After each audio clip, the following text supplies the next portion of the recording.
In the kingdom of Illyrian, soft things were considered a luxury that none could afford. The walls of the castle rose high, sculpted from obsidian stone that glistened under the weight of thunderous storm clouds. The air was thick with an unyielding chill, a reminder that love was a dangerous liability best avoided. And yet, within the heart of this unyielding kingdom, there lived a princess named Elira, who understood the weight of such truths better than anyone. From the moment her tiny feet first touched the cold stone floors of the palace, Elira was groomed for her role. She learned the art of ruling, the intricacies of speech, and the power of command. But feelings, those were to be buried deep, hidden away behind locked doors and the elegance of her silken curtains. Her laughter, once pure and unrestrained, had been shaped into a mere measured smile. Tears, if they dared to fall, were always stifled before they could see the light of day. Yet, there was one part of her she could never quite control: her eyes. They betrayed her every time she caught sight of him. His name was Kael, the youngest captain of the royal guard, a title he bore with the weight of silent resolve. He was a man made of discipline and fear, a shadow that never strayed far from her side. With each step he took, always 3 paces behind her, he embodied the very essence of loyalty, a fierce protector of the princess. He spoke only when spoken to, his face a mask of unwavering calm, yet he possessed an unwavering vigilance that saw beyond the surface.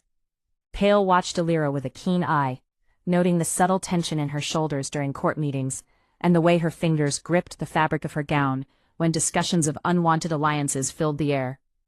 He could see the flicker of longing in her gaze, as if she were searching for a world that lay just beyond the towering walls of their kingdom. And thus, against every rule etched into his being, he found himself caring for her, a feeling as dangerous as the storm clouds that loomed overhead. It was on a night when thunder cracked like a whip across the sky that everything changed. The palace lay in a deep slumber. The storms roared, drowning out all other sounds. Elira stepped onto the balcony, her hair cascading around her shoulders, her crown forgotten in the depths of her chambers. In that moment, she was not a princess, but an ordinary girl gazing into a tempestuous sky that mirrored her restless heart. "You should not be out here alone," came Kael's voice from the shadows, a quiet rumble that pulled her from her thoughts. She didn't turn to face him. Instead, her voice floated back to him, soft and tinged with melancholy. "Am I ever alone?" There was a pause before he stepped closer, his presence radiating warmth. "You are never unguarded," he replied, an unspoken truth hanging in the air between them. In that moment, Elira felt the weight of her isolation more than ever. After that night, the barriers between them began to dissolve, as if the storm had washed away the rules that had governed their lives. In the quiet intimacy of her chambers, they found solace in each other's company. No titles, no guards, just 2 souls knitting together a tapestry of emotions that had been long denied. But as fate often does, it stepped in with its cruel hand. The king, upon discovering their burgeoning connection, swiftly arranged for Elira's marriage to a prince from a distant kingdom.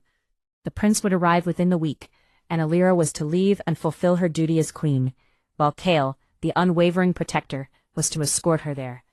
On the eve of her departure, the storm returned, raging outside as it had done the first night they had shared. But this time, Kael made a choice, stepping forward not as a guard, but as a man driven by love. He confessed his feelings, a tide of emotions spilling forth, and promised to fight for a life together.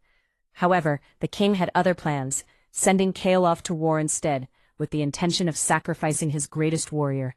Back in the castle, Elira worried for him, her heart a prayer for his safe return, dreaming of a life where they could elope, far from the constraints of their world. Days turned into weeks, and Kael emerged from the battlefield with an unexpected victory, one that stunned the kingdom. The king, faced with the undeniable loyalty and bravery of his captain, finally relented. He granted the couple his blessing, sending them away to their new castle, where they could forge a life together at last. Thus, 2 individuals who had walked the same halls, always distanced by duty and decorum, finally found their world, nestled within each other, a soft sanctuary amidst the storm.